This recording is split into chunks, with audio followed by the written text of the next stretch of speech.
안녕하세요, 코인콕입니다. 오늘은 비트코인 컨퍼런스에서 마이클세일러의 비공개 딥세션 영상을 가져와 봤는데요. 영상을 시청하시고 많은 인사이트 얻어가시길 바라겠습니다. 구독과 좋아요는 채널을 운영하는데 콘텐츠를 제작하는데 큰 힘이 됩니다. I've talked to many heavy hitters around this conference, and they're all saying the same thing, which is this feels like a momentous occasion, not only for Bitcoin history, but for American history. Can you say a little bit more about what other potential inflections could be ahead for Bitcoin? Yeah, well, first, let's not run over that comment too quickly. This is the biggest week in the history of Bitcoin. So this is a big deal. This is the week when we have 2 of 3 presidential candidates. You have a former president, perhaps the next president here. As Trump said, 10 senators, a lot of congressmen, governors, and the amount of media attention is profound. So this is it's a coming out party for Bitcoin, I think, and it's extraordinary week because they recognize the political power of the community. They also recognize this as a technology critical to the success of America and of global significance. And so I think it is a great week. This is an inflection point. And before I tell you the next set of inflection points, let's talk about why this is an inflection point. This is an inflection point because there's a subtext here, an implication, and the implication is Bitcoin is digital property, Bitcoin is property rights, Bitcoin is ethical, Bitcoin is technically sound, Bitcoin is economically sound, Bitcoin is an instrument of economic empowerment, and the establishment now agrees with you, right? And we all knew it 4 years ago, but it would have been not clear the establishment knew it. The mainstream media in 2020 didn't even cover the industry. And so I think that this is a wake-up call this week to the mainstream and the establishment around the world that Bitcoin is here to stay, and Bitcoin is the future. And I guess the other thing that I don't want to not comment on is the speech we just heard is profound and historic, right? It's pretty important because if you listen to what Trump just said, he said, we're not going to sell our Bitcoin. You do not sell your Bitcoin. That recognizes that you would never say this about most criminal proceeds that you seized, right? Actually, the truth is, if the United States seized a car, if they seized a drug shipment, if they seized a crate of foreign currency, if they seized pesos, if they seized euros, if they seized paintings or collectibles, if they seized your house, they would sell it, right? The normal thing is to auction off any kind of that property. So the fact that he would note that it's going to be the policy of the government not to sell it elevates Bitcoin as property that is economically superior to all the other property. So first we have an endorsement, an acknowledgement, Bitcoin is property. And if it is property, you have property rights to it. The second thing is it's better property than that other property, and I recognize it. The third is we're going to create a national United States Bitcoin strategic reserve. That's a big deal. That's a big deal because, we go from Bitcoin being something that's toxic that you want to get rid of to something that is virtuous that we want to hold on to. So I think that that's a profound thing that just happened. I think that Donald Trump's acknowledgement that the Bitcoin community is full of intelligent, ethical, hardworking, creative, inspired individuals, the kind of which that made America great. He pretty much said that the people that created this great country would have been Bitcoiners. He said the founding fathers are Bitcoiners. He said everybody that came to America is a Bitcoiner. And what he's acknowledging is whereas once the United States was the new world and it was risky and dangerous to come here for a better life and property, now Bitcoin is the new world. And it's risky and dangerous and people have suffered, like Ross Ulbricht, to come here for this property. And he recognizes that, he honors that, and he's willing to actually stand up and tell the entire world that will be an observation that ripples everywhere in the world, throughout the establishment and throughout other governments. And there's going to be a bunch of German politicians looking at that, saying, well, if the U.S. is not going to sell its Bitcoin, we must have been pretty stupid to sell our Bitcoin. And I think that's big move forward. So a variety of proposals now. We had yesterday RFK proposing to buy millions of Bitcoin. Different level of commitment today. What sort of policies would you think could potentially improve Bitcoin and its trajectory? I think that there's the big three.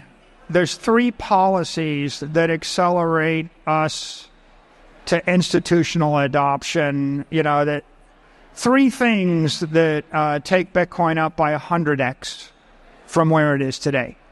The first thing is to legitimize and accept and endorse it as an institutional grade asset. So fair regulation of the asset itself in the securities industry. And in January, we got the first installment of that with the approval of the spot Bitcoin ETF, but it was an incomplete regulation because the SEC still denies in-kind creation of ETF shares, and the SEC still denies the ability to trade options on top of spot Bitcoin ETF shares. And the acceptance was given grudgingly, it was basically, I did it because I had to do it, but I didn't like it, okay? So what's the significance of that? The negative opinion expressed when the approval came, that sits as a shadow over a lot of mainstream investors. We need to flip from a negative opinion to at least a neutral opinion. Like, why is it that a federal regulator isn't expressing an opinion that this asset is good or bad versus that asset? So I think that that's got to change still. I think that the lack of in-kind creates and redemption means that it's a taxable event if I want to contribute Bitcoin or withdraw Bitcoin from an ETF. So if you were to invest in an ETF and it 10x'd and then you wanted to take your Bitcoin in self-custody, you're getting charged 30% of the Bitcoin. If you wanted to move the Bitcoin from an ETF to a bank or to another custodian, you're getting charged as if you sold it, even though you didn't sell it. So right now, there's a tax inefficiency, and that's hostile. Whenever you tax someone to vibrate remember what I talked about vibration and frequency? When you tax on the trade or on the transformation, you're hostile. You're oppressing the transaction. It's like you're damping the wave. So I think allowing in-kind creates and redemptions will be a big advance forward. When you allow people to trade options on them, you will eliminate or lessen the volatility and increase the ability to generate yield. And those two things are what you would expect in the maturation of the asset class as a security. So that's the first plank. I would say on a scale of 1 to 10 with regard to institutionalizing the asset, we're at a 6 there, and in terms of embracing.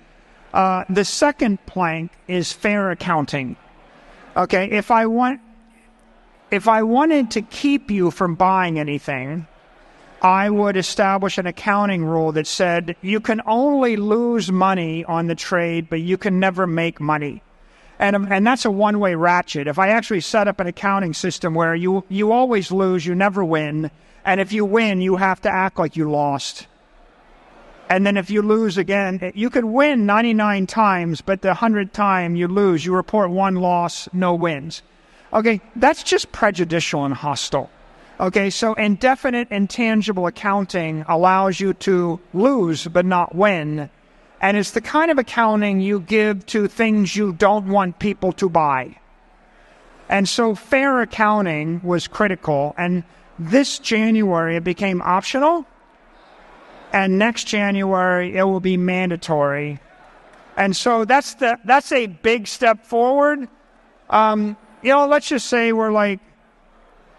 we're 75% of the way along there, but we'll be sort of at 100% when you have 2 dozen or 3 dozen companies and they're all using the same fair value accounting and everybody's talking about it, and you start to see companies report multi-billion-dollar or 10 mega-billion-dollar gains on that accounting, right?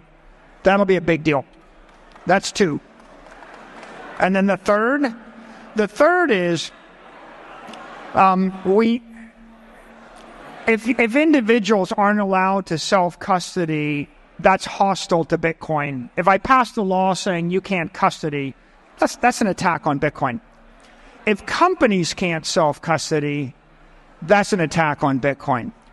If I had a company whose job was to sell custody services to institutions, if I provided custody to Yale Endowment or to a big hedge fund, and then if the government had a law that made it illegal for the custodian to provide custody for your asset, that's hostile.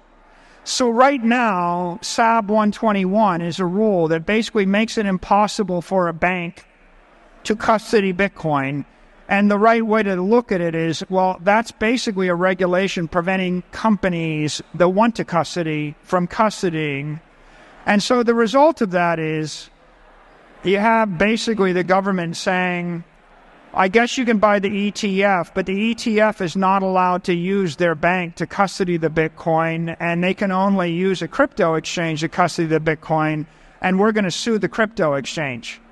And so when you have the government hostile to the crypto custodian, hostile to the banks, hostile to the institutional custodian, you're kind of you're undermining the ETF industry, and you're undermining the asset. So the third plank is we just need for the SEC, the OCC, the FDIC to allow banks like JP Morgan and Citigroup and Goldman. But by the way, you might not like JP Morgan because of what the CEO has said. But let me guarantee you that within a year or 2 years of when it's possible to custody Bitcoin, JP Morgan will start a process to do that. And within 4 years, they'll be custodying Bitcoin because it's money, and that's what they do. So you want a world where Goldman Sachs, Morgan Stanley, Citigroup, JP Morgan can custody Bitcoin, because if they can custody it, they can buy it for you. And if they can buy it, they can sell it. And if they can buy it and sell it and custody it, they will give you a loan on it. And they will also give you yield on it. So the world after the banks can custody Bitcoin will be, I could have Bitcoin at a bank too big to fail, backed by $1 trillion balance sheet. They would give me 500 basis points of yield. You know how much money you get if you put your money in T-bills right now? You get 550 basis points risk-free. I think that the banks will give Bitcoiners 550 basis points risk-free when they can custody the Bitcoin. And so the world would be very different if you got paid 5% interest on your Bitcoin while you're actually holding the Bitcoin. And I think the other thing is they will give you a loan at SOFR, which is 550 basis points plus 50 basis points spread. So you can get a loan of 6% from Citibank or Bank of America when they can custody the Bitcoin. And then the third thing is they'll let you post the Bitcoin as collateral against your house or your mortgage, and you'll be able to I think refinance your mortgage maybe to 100% loan to value or 120% loan to value by putting the Bitcoin as collateral. Like right now, if you go to some of these banks and you had a $5 million house and you wanted to borrow money, they might say, well, I can loan you 70% or 60%. I'll loan you $3 million against the house at the best interest rate. It used to be 2.5%, by the way. When I told people to take mortgages and buy Bitcoin, Bitcoin was $40,000, and the mortgages were 2.5% interest. I took infinite crap for that, by the way, infinite. Well, so you want to borrow the $3 million. What they would say is, I'll give you a loan for $3 million against the house, or I'll make the mortgage $5 million if you post some securities like Apple stock. If you want to post T-bills or Apple stock or the S&P ETF, they will give you a $5 million mortgage at 2.5% interest. And you could have done that with those institutional grade assets. Imagine a world where you can top up your mortgage with Bitcoin, borrow at 3 or 4 or 5% interest for 10 to 30 years. Right? And what's the requirement? The bank's got to custody the Bitcoin. They got to recognize it as an asset that's just as good as Apple stock, just as good as a T-bill. And so I think, we're rippling where we get a couple more improvements on the ETFs. We'll be at 100%. A few years from now, we'll be at 100% in accounting, and people will be comfortable with that. Once the regulators, when they start to repeat what Robert F. Kennedy said yesterday, and what Donald Trump said today, which is Bitcoin is digital property, Bitcoin is freedom, Bitcoin is virtuous, we're not going to sell our Bitcoin. When they say that, the banks pay attention. Okay, the banks, you got to look at this as the banks are looking to the regulator is looking to the president, the administration. When the president says, this is sketchy stuff, it's used by criminals, the banks take that, and they pay attention. And you know what happens if you don't pay attention? The Signature and Silvergate Bank both actually were very pro-Bitcoin and pro-crypto, and they got out on a limb, and the regulators shut down the two banks, right? And so you can see why banks are conservative. You can see why public companies are conservative. The SEC, the CFTC, the OCC, and the FDIC matter. Political leadership matters. Rhetoric matters. So the words have changed. If Bitcoin is good for America, if it's good for the dollar, if it's good for the country's prosperity, if it's going to grow the economy, if that's the case, we're going to see all of those switches flip. Those all became catalysts. And now you have the 3 planks of institutional adoption. And now I want to make an observation. Citibank is based on National City Bank. And do you guys know the origin of National City Bank? The head of National City Bank was John D. Rockefeller's brother. And National City Bank was the bank set up by John D. Rockefeller because he didn't want to trust his money with J.P. Morgan. And so that happened more than 100 years ago. People that do business with these banks sometimes keep the same bank for 100 years. J.P. Morgan, Citibank, they're more than 100 years old. So a CFO, they want to do business with a bank they trust. And the world that I'm seeing is a world where Google generates $1 billion a month and they send $1 billion a month to Citibank or JP Morgan, and they say, buy $1 billion of Bitcoin, and it's like $1 billion, now it's $2 billion a month, then Meta sends $1 billion a month, then Microsoft sends $5 billion, and if you want to see a world where billions of dollars a month flow, and then it flows into the Bitcoin ecosystem, then it has to be with a bank that is too big to fail. When you're a $1 trillion company, you're not going to send your money to a bank that's the third-tier bank that isn't too big to fail, because your shareholders don't expect you to take that risk. So I think the catalyst is going to be banking acceptance. When that happens, you kind of look at that as, these are the high-power rails, right? These are the rails that move $1 billion a day, maybe $1 billion an hour, maybe $1 billion a minute, right? And when we get there, then I think Bitcoin takes its next leg up. So enormous progress on the regulatory front. Yesterday, your keynote was phenomenal in highlighting the addressable market for global capital and how high the price of Bitcoin could go. You and I share the view that it's inevitable that it will go there. However, if we look out maybe 3 to 4 years and Bitcoin is lower than it is today, A, is that possible? B, does Bitcoin have keyman risk in MicroStrategy? Okay, I'll answer there are two questions. The first question is, if Bitcoin is lower than it is right now in 4 years, you should count yourself lucky because you get to buy it. Okay? And by the way, that's not me. That's Warren Buffett speaking. Warren would say the same thing, right? Warren would be a Bitcoiner if he was just 40 years younger. Trust me. It's just, I'm probably not so open to the new, like, telepathic coin when I'm 99, or whatever. I might not be on stage talking about the new thing, but my point is Warren Buffett would say you shouldn't be sad when the price is lower. It's your opportunity to buy it.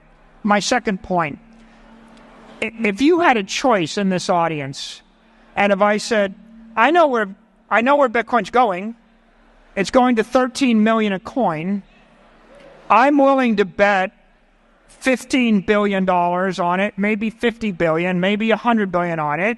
That's what I believe. Now, if I told you it's going to 13 million a coin tomorrow,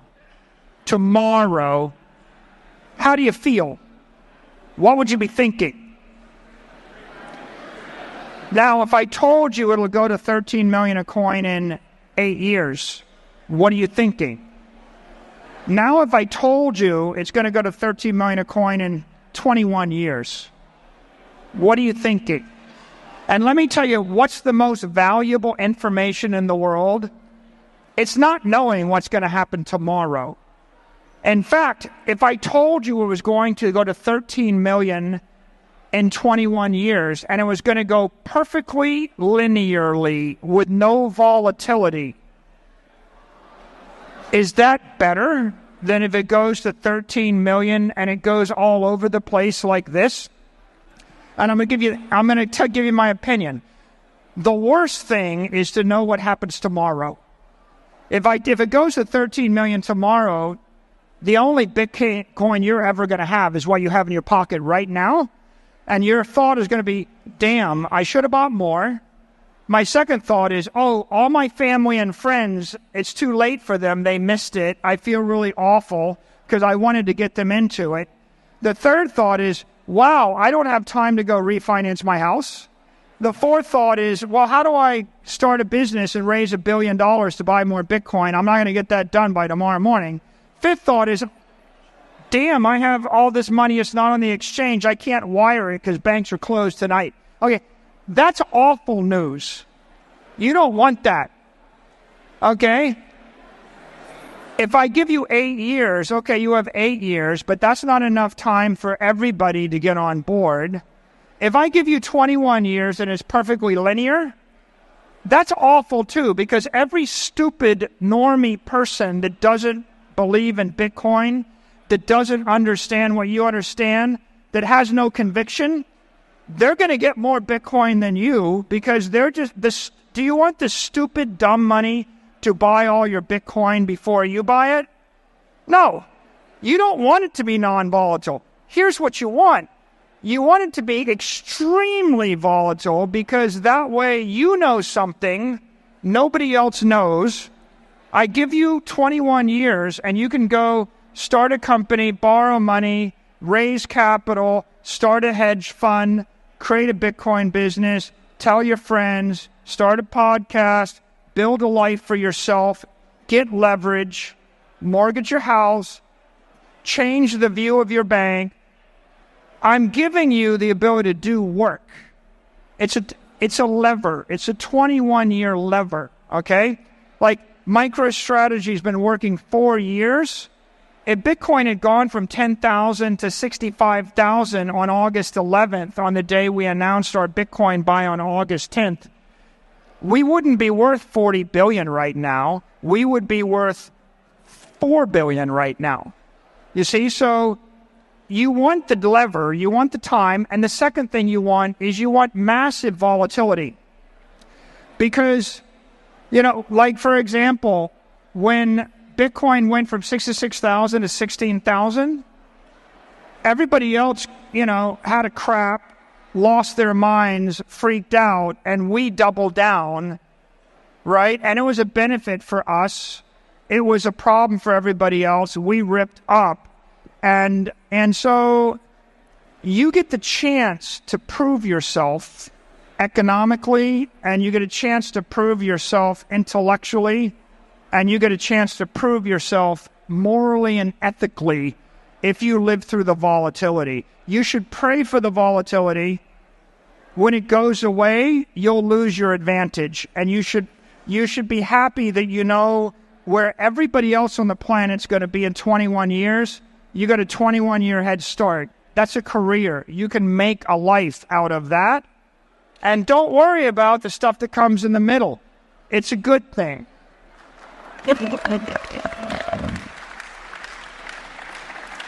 Once Bitcoin's at 13 million a coin, there will be no more volatility.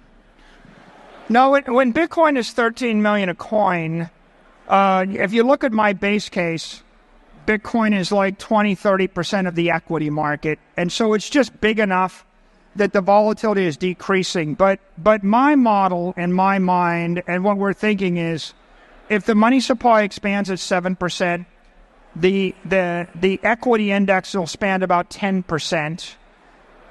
The volatility of the S&P index will be about 10 to 12. The volatility of Bitcoin will be 20 to 22. It'll always be more volatile. The performance will be 20 to 22 ARR. It'll always be higher performance, always be more volatile because it's an open, unregulated global market because it doesn't have the counterparty risks and it strips away the risk of a company and it strips away the entropic degradation of physical property. It's always going to be better. It's always going to be more volatile. And I'm not concerned about it. That's why even when Bitcoin's 13 million, you'd be stupid to sell your Bitcoin and buy the other stuff. The other stuff's always going to be inferior. And I didn't answer your last question, which is, you know, key man risk. You know, what if I go away? You know, and I thought about it, and and what I would just say is, first of all, I don't have any heirs but a nonprofit foundation, which will morph in being a public charity. So when I'm gone, my stock, my shares, my assets flow into a public charity whose mission is to support Bitcoin and the adoption of Bitcoin forever. And so you don't have to worry about MicroStrategy changing direction. You don't have to worry about, you know, the truth is I'm probably better for Bitcoin gone than here. You know, dead than alive. As long as if you're dead, you can't, what was the word? Murder? Was it slay your heroes? Slay your heroes. So, like once I'm gone, I'm not going to be talking, so I can't give a bad tweet, I suppose. And MicroStrategy will just go on with the MicroStrategy. And the MicroStrategy is simple. It's raise capital from the institutions that have capital, buy Bitcoin, hold the Bitcoin forever, don't lose the Bitcoin, don't sell the Bitcoin. So that's a great note to end on, Michael. Bitcoin is forever to the moon. Thank you for everybody in the room.